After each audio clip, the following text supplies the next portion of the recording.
यदि कोई आपकी बेइज्जती करे तो क्या करना चाहिए? ज्ञानी जनों ने कहा है कि सम्मान एक ऐसी चीज है जो कमाई जाती है और इसकी कीमत रुपए पैसे धन नहीं होते बल्कि आपका काम होता है। कोई भी व्यक्ति अपनी कामों से ही समाज में मान सम्मान पाता है, लेकिन कई बार ऐसा भी होता है जब दुर्जनों से आपका सामना होता है। कलयुग की शुरुआत ही जलन, ईर्ष्या, द्वेष, क्रोध आदि भावनाओं के साथ हुई है। ऐसे में कई बार आपका सामना ऐसे हालातों से भी होता है जब गलती ना होने के बावजूद भी आपको अपमानित होना पड़ता है। कुछ ऐसे भी लोग मिलेंगे जो बिना बात ही आपका अपमान करने से नहीं चूकते, तो ऐसे में क्या किया जाए? इसका जवाब आपको गीता में शिशुपाल और श्री कृष्ण के एक प्रसंग से मिलता है। इसके अनुसार अपने कर्मों से ही मनुष्य जाना जाता है, इसलिए किसी के द्वारा सम्मान या अपमान किया जाना केवल उस क्षण के लिए ही होता है। आगे आपके सामाजिक जीवन में उसका कोई महत्व नहीं रह जाता, लेकिन आपके कर्म ही हमेशा याद किए जाते हैं। इसलिए अगर कोई व्यक्ति बेवजह और बार बार आपका अपमान करता है तो उसे अनदेखा करें। लेकिन हाँ, अगर एक सीमा से अधिक ऐसा हो तो इसका जवाब देना भी आवश्यक है।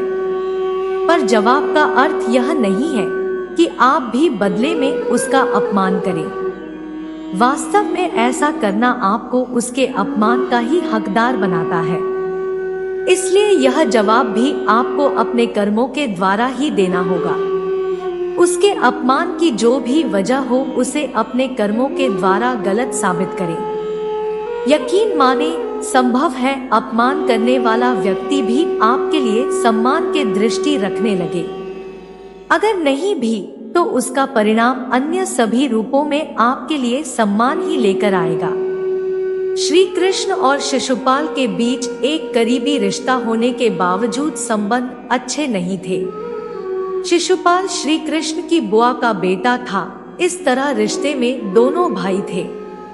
इसके बावजूद शिशुपाल के मन में श्री कृष्ण के लिए अच्छे भाव नहीं थे। इसकी वजह थी श्री कृष्ण की पत्नी रुक्मिणी, जिससे वह कभी शादी करना चाहता था। रुक्मिणी हमेशा ही श्री कृष्ण को पसंद करती थी और मन से उन्हें ही अपना पति मान चुकी थी, लेकिन उनका भाई रुक्मी कृष्ण को पसंद नहीं करता था और इसीलिए उसने चेदी राज्य के राजा शिशुपाल से उसके रिश्ते की बात तय कर दी। बाद में रुक्मिणी ने एक दाई के हाथों श्री कृष्ण से अपने मन की बात बताई और इस अनचाहे विवाह से बचाने की बात कही। श्री कृष्ण ने भी रुक्मिणी की खूबसूरती की कई कहानियां सुनी थी और वह भी उन्हें पसंद करते थे। आखिरकार उन्होंने रुक्मी को युद्ध में हराकर रुक्मिणी से शादी की। शिशुपाल ने इसे अपना अपमान समझा, इसलिए इसके बाद से उसके मन में कृष्ण के प्रति बैर भाव आ गए। एक बार युधिष्ठिर ने राजसूय यज्ञ आयोजित किया और शिशुपाल समेत कई राजाओं को आमंत्रित किया। वहां कृष्ण के प्रति लोगों की भक्ति, श्रद्धा और सम्मान देखकर वह क्रोधित हो उठा और उन्हें अपशब्द कहकर अपमानित करने लगा। इस पर पांडव उसे दंड देने को आतुर हो चुके। अर्जुन और भीम उसे मारने को उठे, लेकिन श्री कृष्ण ने मुस्कुराते हुए उन्हें रोक लिया और उसी प्रकार मुस्कुराते हुए निर्विकार भाव से शिशुपाल के अपमान भरे शब्द सुनते रहे।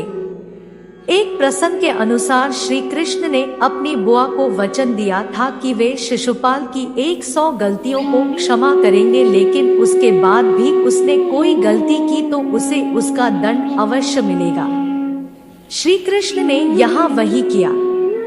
शिशुपाल लगातार अपशब्द कहता रहा और श्री कृष्ण उसके शब्द गिनते रहे। जैसे ही वह 99 शब्द पर पहुंचा, उन्होंने उसे चेतावनी दी कि अब उसे रुक जाना चाहिए, अन्यथा अच्छा नहीं होगा। लेकिन वह नहीं रुका।